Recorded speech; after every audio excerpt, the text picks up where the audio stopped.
You know what's funny?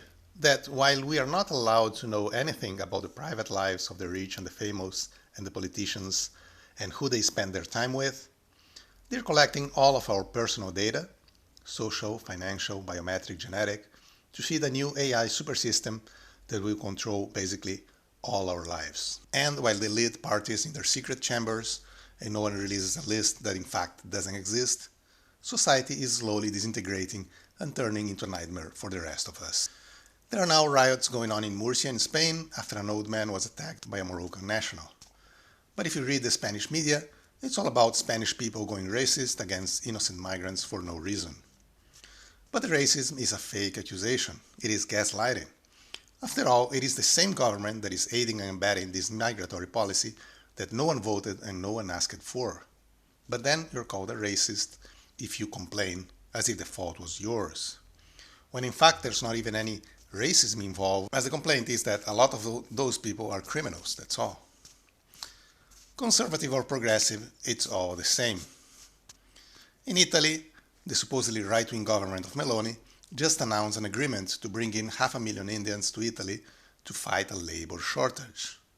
Meanwhile, thousands of young Italians have to move to Germany or to England to find jobs. Anna and Gianluca are unemployed.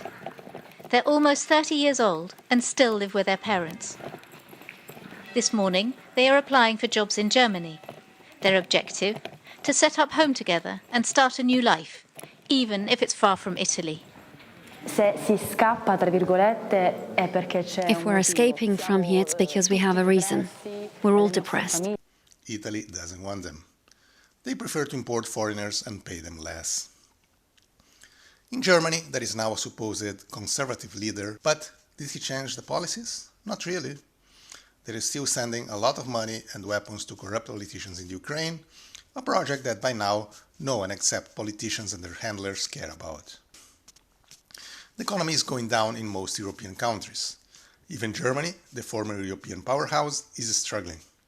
But does any politician care? No. Why should they? They still have their champagne and their caviar. They even have their bunkers in case things go wrong. Of course, the politicians are just actors, puppets. Their job is just to spew platitudes and pretend that they are doing something. But did you notice that no matter which politician is supposedly in charge, things seem to go always only one way? Other people in the shadow control things. Politicians can be easily replaced when they become useless, but the same hidden hand controls both left and right. In The Shadow over Innsmouth, horror writer H.P. Lovecraft imagined a degenerate race of inbred fish people who slowly take over the world. This seems to be the reality of our present elite.